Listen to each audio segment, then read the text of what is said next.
The next example is that of a late systolic murmur in a patient with a mitral valve prolapse. Now the mid-systolic click is added.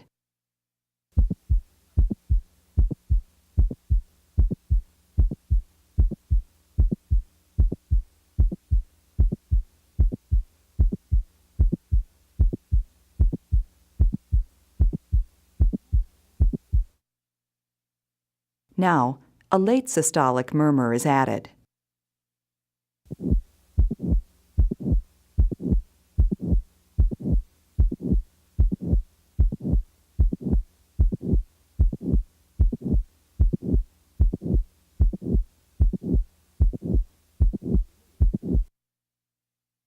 Now the click is removed.